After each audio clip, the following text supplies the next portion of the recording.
রাসূলুল্লাহ সাল্লাল্লাহু আলাইহি ইসলামের বয়স যখন 53 থেকে 54 বছর, এই সময়টাতে কি হয় সেটা নিয়ে আজকে ইনশাল্লাহ আমরা আলোচনা করব।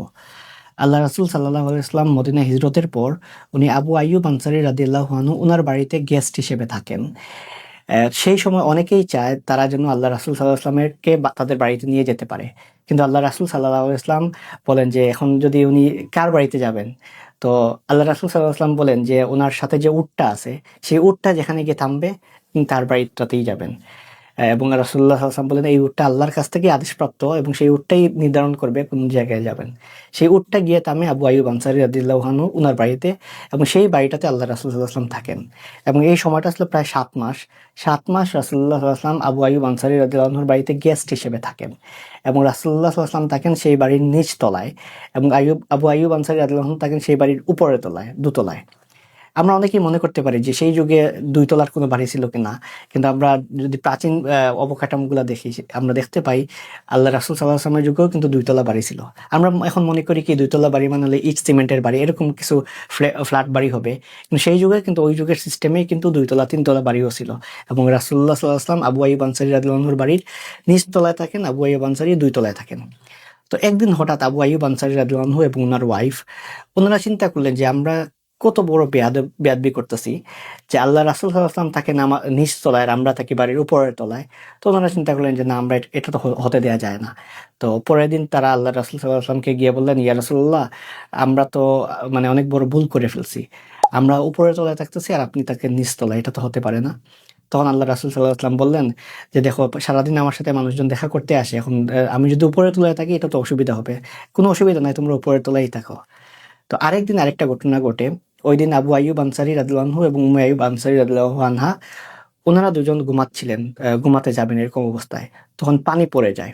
তো যখন পানি পড়ে যায় সেই পানিটা চুইয়ে কিন্তু নিচে পড়বে।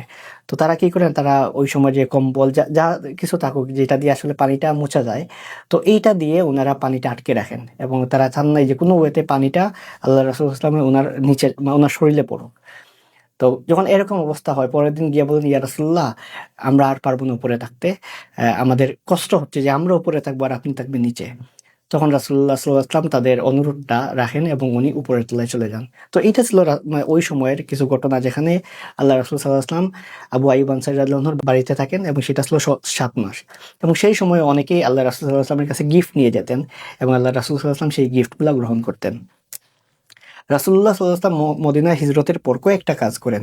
তার মধ্যে একটা হলো মসজিদে নববী নির্মাণ। ওই সময় আমরা আগেই দেখলাম যে প্রথম যে মসজিদটা নির্মাণ করা হয় সেটা ছিল মসজিদে কুবা, এরপর মসজিদে জুমুয়া, এরপর রাসূলুল্লাহ সাল্লাল্লাহু আলাইহি ওয়াসাল্লাম মসজিদে নববী নির্মাণ করেন। সেই মসজিদে নববী যেই জায়গাটাতে নির্মাণ করা হয়, সেই জায়গাটা ছিল ২ জন ইয়াতীম বালকের, অর্থাৎ তাদের বাবা মারা যান, এবং বাবা মারা যাওয়ার পর তারা সেই বাড়িটা, সেই জায়গাটা উত্তরাধিকার হিসেবে পায়। এবং তাদের নাম ছিল সাহল এবং সুহাইল, তারা ২ ভাই। এবং তাদেরকে আল্লাহ রাসূল সাল্লাল্লাহু আলাইহি ওয়াসাল্লাম যখন বলেন যে এই বাড়িটা এই জায়গাটা আমাকে দিয়ে দাও, তখন তারা আসলে গিফট করতে চায়। কিন্তু আল্লাহ রাসূল সাল্লাল্লাহু আলাইহি ওয়াসাল্লাম বলেন যে না, গিফট না, এটার বিনিময়ে পে করা হবে, টাকা দেওয়া হবে। তখন আল্লাহ রাসূল সাল্লাল্লাহু আলাইহি ওয়াসাল্লাম সেই জায়গাটা কিনে মসজিদ নববী সেই জায়গায় নির্মাণ করেন। এবং মসজিদ নববী নির্মাণের ক্ষেত্রে যেসব সাহাবী সবচেয়ে বেশি অবদান রাখেন, তার মধ্যে একজন ছিলেন ওসমান ইবনে আফফান রাদিয়াল্লাহু আনহু। এবং উনি শুধুমাত্র এই ক্ষেত্রেই যে অবদান রাখেন এরকম না, উনি সেই সময় বীরের রুমা যে কূপটা কেনা, সেই কূপটা কেনার ক্ষেত্রেও কিন্তু উনি অবদান রাখেন। মক্কায় যারা সাহাবী ছিলেন, যেসব সাহাবী মক্কা থেকে মদিনায় হিজরত করেন, হিজরত করার পর তারা যখন দেখলেন পানির অভাব, সেই পানির অভাবটা দূর করার জন্য তারা যেই কূপ থেকে পানি খেতেন, সেই কূপের মালিক ছিল একজন ইহুদি। সে তার পানির দামটা বাড়াই ফেলে, এবং যখন পানির দামটা বাড়াই ফেলে তখন অনেক সাধারণ সাহাবী তারা পানি কিনতে পারতেন না, এবং সেই পানির কূপটা বীরের রুমা সেটা কিনেন উসমান ইবনে আফফান রাদিয়াল্লাহু আনহু। এই সময় আরেকটা গুরুত্বপূর্ণ ঘটনা ঘটে, সেটা হলো রাসূলুল্লাহ সাল্লাল্লাহু আলাইহি ওয়াসাল্লাম মুহাজির এবং আনসার, অর্থাৎ মুহাজির হলেন যারা মদিনায় হিজরত করেন মক্কা থেকে। মক্কা থেকে যারা মদিনায় আসেন তাদেরকে বলা হতো মুহাজির, এবং মদিনায় যেসব সাহাবীরা ছিলেন যারা হেল্প করতেন অন্য সাহাবীদেরকে, তাদেরকে বলা হতো আনসার। মক্কার সাহাবীদের বলা হতো মুহাজির, আর মদিনার সাহাবীদেরকে বলা হতো আনসার। এটা একটা কমন ডেফিনেশন। এর বাইরেও কিন্তু মুহাজির আনসারের স্পেসিফিক ডেফিনেশন আছে। তো এই ২ গ্রুপ অফ সাহাবীদের মধ্যে আল্লাহ রাসূল সাল্লাল্লাহু আলাইহি ওয়াসাল্লাম উনি কি করেন, ভ্রাতৃত্বের বন্ধন করেন। তো চিন্তা করেন, ওই সময়ে কিছু মানুষ মক্কা থেকে মদিনায় আসে, এবং সেই মানুষের সংখ্যাও কম না, ৫০০ ১,০০০ এরকম একটা নাম্বার। তো তারা যখন মক্কা থেকে মদিনায় আসে, তারা কার বাড়িতে থাকবে, কোথায় থাকবে?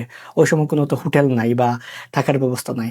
তখন আল্লাহ রাসূল সাল্লাল্লাহু আলাইহি ওয়াসাল্লাম একজনের সাথে আরেকজনের পেয়ার করে দেন, যেন একজনের দায়িত্ব আরেকজন নেন। তো এমন না যে যে যার ইচ্ছা যেখানে ইচ্ছা থাকবে।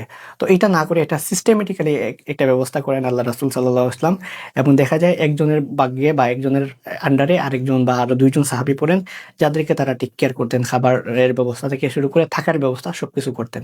এবং এইটা একটা চমৎকার সিস্টেম ছিল, যার ফলে দেখা যায় যে মক্কা থেকে অনেক সাহাবী আসা সত্ত্বেও তাদের আসলে কোনো অভাব হয় নাই এবং তারা ইজিলি থাকতে পারেন। তার চাইতে ইম্পর্টেন্ট হলো গিয়ে মদিনার আনসার সাহাবীরা, তারা তাদের ভাইদের পেয়ে এতটা খুশি হয়, তারা বলতে থাকে যে আমাদের যে সম্পত্তি আছে সম্পত্তির উত্তরাধিকার তাদেরকে করা হবে।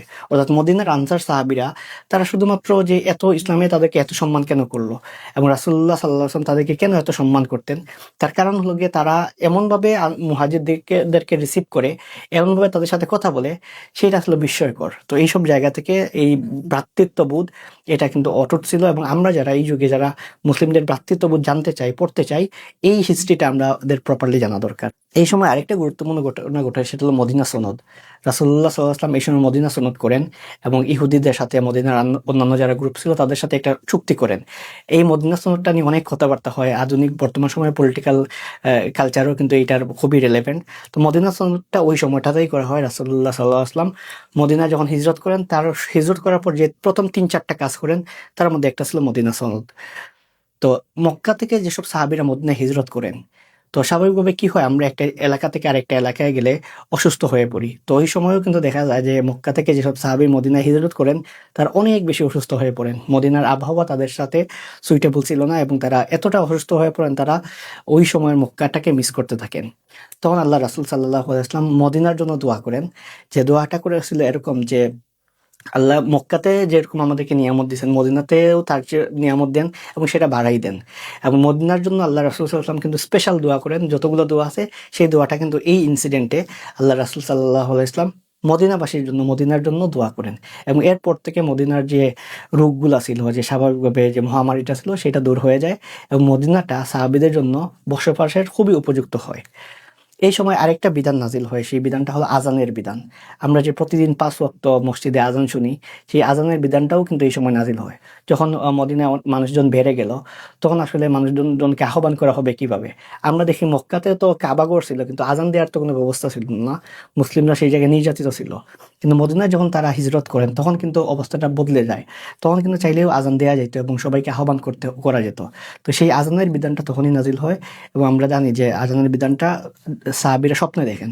তো যেই সাহাবী আজানের বিধানটা স্বপ্ন দেখেন, ওনার নাম ছিল আব্দুল্লাহ ইবনে যায়েদ রাদিয়াল্লাহু আনহু। উনি স্বপ্ন দেখে এসে সেই আজানের বিধানটা বর্ণনা করেন এবং পরবর্তীতে ওমর ইবনে খাত্তাব রাদিয়াল্লাহু আনহু উনিও বলেন, উনিও একই রাতে সেই স্বপ্নটা দেখেন। এরপর রাসূলুল্লাহ সাল্লাল্লাহু আলাইহি ওয়াসাল্লাম বিলাল রাদিয়াল্লাহু আনহু ওনাকে বলেন যে তুমি উঠো এবং আজান দাও। এবং সেই সময় আমরা দেখতে পাই যে ওই সময় থেকে যে বিলাল রাদিয়াল্লাহু আনহুর যে আলাদা একটা মর্যাদা ছিল, উনি যে আল্লাহ রাসূল সাল্লাল্লাহু আলাইহি ওয়াসাল্লামের মুয়াজ্জিন ছিলেন, সেটা ছিল এই ঘটনা থেকে।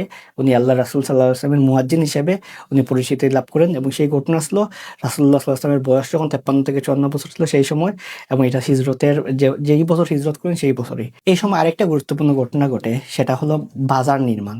আল্লাহ রাসূল সাল্লাল্লাহু আলাইহি ওয়াসাল্লাম মদিনা যাওয়ার পর একটা বাজার নির্মাণ করেন এবং সেই বাজারটা আসলে মুসলিমরা যেন ভালোভাবে ট্রেড করতে পারে, সেই জন্য সেই বাজারটা হয়।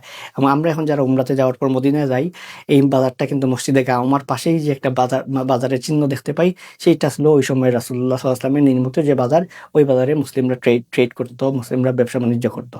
তো আমরা এখন এতক্ষণ দেখতে পারলাম যে আল্লাহ রাসূল সাল্লাল্লাহু আলাইহি ওয়াসাল্লামের বয়স যখন 53 থেকে 54 বছর ছিল, অর্থাৎ উনি যেই বছর মদিনায় হিজরত করেন, সেই বছরের কয়েকটা গুরুত্বপূর্ণ ঘটনা, এবং সেই ঘটনাগুলা কিন্তু পরবর্তী সময়ে কিন্তু রাসূলুল্লাহ সাল্লাল্লাহু আলাইহি ওয়াসাল্লামের জীবনে এবং পুরো সিরাতে ইম্প্যাক্টফুল ছিল।